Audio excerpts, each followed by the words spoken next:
महाराज गाडी घेऊन तुम्ही. महाराज गाडी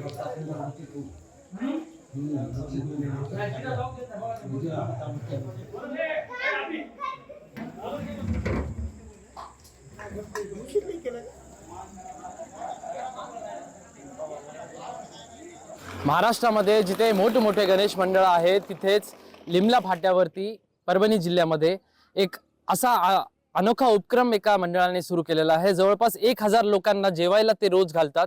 10 दिवस त्यांचा हा गणपती बसतो। 10 दिवस ते लोकांना जेवायला घालतात। जवळपास 5 गावातून लोक इथं रोज येतात। रोज संध्याकाळी तिथे जेवायला असतं। संध्याकाळी 5 वाजता इथं काही लेडीज पोळ्या करायला सुरू करतात। आणि त्यानंतर आपल्यासोबत मंडळाचे अध्यक्ष आहेत, त्यांच्याशी आपण बोलणार आहोत। काय हे नवीन हा उपक्रम चालू केलाय तुम्ही? जवळपास 1000 लोकांना तुम्ही जेवायला घालता। हे कुठून म्हणजे तुम्हाला हे अशी रचना आली? वर्ष आमचं तिसरं आहे। आम्ही 4 गावचे मित्र कंपनी आहे। त्या वर्ष तिसरं असल्यामुळे आम्ही दुपारपासून स्वयंपाक चालू करतो। चालू केल्यानंतर 7 वाजता आरती होती। आरती झाल्यानंतर संध्याकाळी 10 वाजेपर्यंत चालू राहतो महाप्रसाद। किती लोक येतात तरी?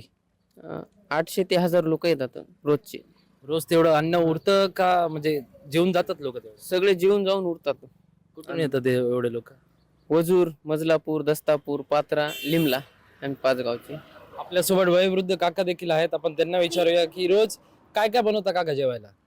पोळी, चक्क्या, पुन्हा वरण, भाजी, पुन्हा पापड, भजी।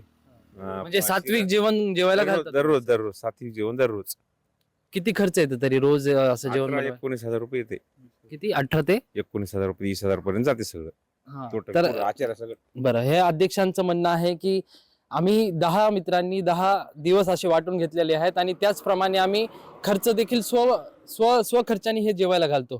तुम्ही किती म्हणजे रुपये असे रोज आणता आणि जेवायला घालतो लोकांना? असं काही नाही। ज्यावेळेस दररोजचे असतात ना, दररोज कसं वेगवेगळे पदार्थ असतात, त्या पदार्थानुसार खर्च येतो। एक अंदाजे खर्च बघितलं तर 20,000 पर्यंत खर्च येतो एक दररोजच्या जेवणाचा पूर्ण। त्याच्यामध्ये सर्व आलं, आचार्य आले, समजा आलं, भांडे, हे धान्य, हे पूर्ण आलं, त्याच्यामध्ये 20,000 पर्यंत खर्च येतो। किती लोक आहेत तुमच्या मंडळात नेमकी? आता 10 जण आहेत आम्ही। म्हणजे वर्गणी मागत नाही तुम्ही? वर्गणी नाही, काही नाही, स्वतः करतो। वैयक्तिक एक दिवस एक पंगत एक जण घेते। तर एकंदरीत बघितलं तर हे असा अनोखा उपक्रम सध्या लिमला येथे काही युवकांनी सुरू केलेला आहे आणि असेच नवीन उपक्रम राबवण्यात यावेत अशी देखील त्यांची इच्छा आहे आणि आमची देखील इच्छा आहे। NDTVच्या माध्यमातून आपण सगळ्यांना सांगूया की गणपती हा उत्सव साजरी करण्याचं कारणच तो आहे की सगळ्या बांधिलकीने राहणं आणि एकत्रित येऊन हा सण साजरी करणं। NDTV मराठीसाठी दिवाकर माने, परभणी।